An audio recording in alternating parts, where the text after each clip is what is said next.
এভাবেই চলতে চলতে বিবাহিত জীবনের 5 বছর শেষ হয়ে গেল আলহামদুলিল্লাহ।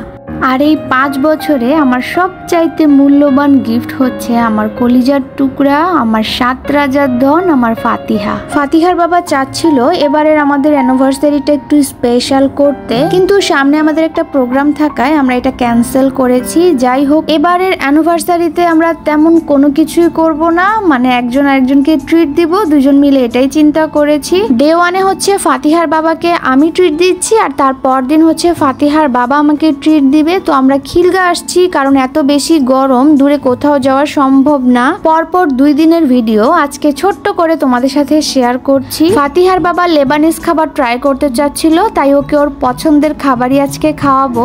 এই রেস্টুরেন্টটা হচ্ছে খিলগা তালতলা। আমি কোনোভাবেই কোনো রেস্টুরেন্টকে প্রমোট করছি না, আমি জাস্ট আমাদের টাইমগুলো, সুন্দর মুহূর্তগুলো তোমাদের সাথে ব্লগে শেয়ার করছি। যে কোনো রেস্টুরেন্টে আসলেই আমি হচ্ছে অর্ডারের পর পুরোটা রেস্টুরেন্ট একটু ঘুরে দেখি, আমার কাছে ভালো লাগে।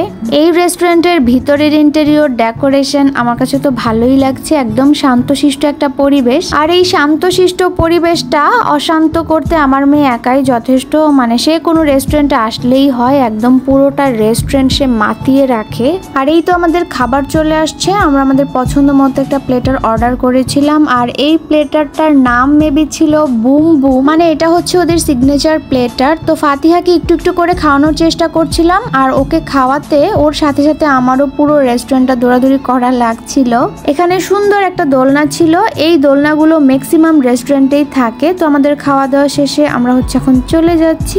আমরা আবার একটু শপিংও করেছিলাম। তো আজকের ব্লগটা হচ্ছে এই পর্যন্ত, আর এটা হচ্ছে তার পরের দিনের ব্লগ। আজকেও আবার সেম প্লেসে চলে আসছি, মানে খিলগা তালতলা একই বিল্ডিংয়ে। এই বিল্ডিংয়েই অনেকগুলো রেস্টুরেন্ট আছে। তো আমার পছন্দ হচ্ছে চাইনিজ খাবার, তাই ফাতিহার বাবা আজকে আমাকে চাইনিজ খাওয়াবে আমার পছন্দ মতো। তো ফাতিহার বাবা আমাদের অর্ডারটা দিচ্ছিল, আর এখানে একটা সুন্দর ওয়েলকাম ড্রিঙ্কস সার্ভ করে। ড্রিঙ্কসটা আসলেই অনেক মজা ছিল, আর আমরা একটু রিল্যাক্সে খাওয়ার জন্য উপরে এসে বসলাম। আর এই যে আমার মেয়ে, সে যে কোনো রেস্টুরেন্টে আসলেই অনেক খুশি থাকে, একদম পুরো রেস্টুরেন্ট মাতিয়ে রাখে। আর এই রেস্টুরেন্টে অনেকগুলো সুন্দর সুন্দর প্লেস ছিল, যেখানে অনেক সুন্দর সুন্দর ছবি তোলা যায়। কোনো রকমের সাজগোজ না, কোনো রেডি না, মানে বাসায় যেই অবস্থায় ছিলাম ওইভাবেই চলে আসছি, মানে বাসার পাশে রেস্টুরেন্ট হলে যা হয় আর কি। আর এত বেশি গরম, কোনো রকম সাজগোজ করা, ড্রেস আপ করা মানে কোনোভাবেই সম্ভব না। যাই হোক, আমাদের খাবার চলে আসছে। প্রথমে আমাদের স্যুপটা আসে, আর ফাতিহা হচ্ছে খুব মজা করে অন্থন খাচ্ছিল। তার খাওয়া ওই 1 থেকে 2 কামড়ি, এর বেশি না। যাই হোক, আজকের খাবারের টেস্টও অনেক ভালো ছিল। আজকের মতো তাহলে বিদায় নিচ্ছি। সবাই ভালো থেকো, সুস্থ থেকো, আল্লাহ হাফেজ।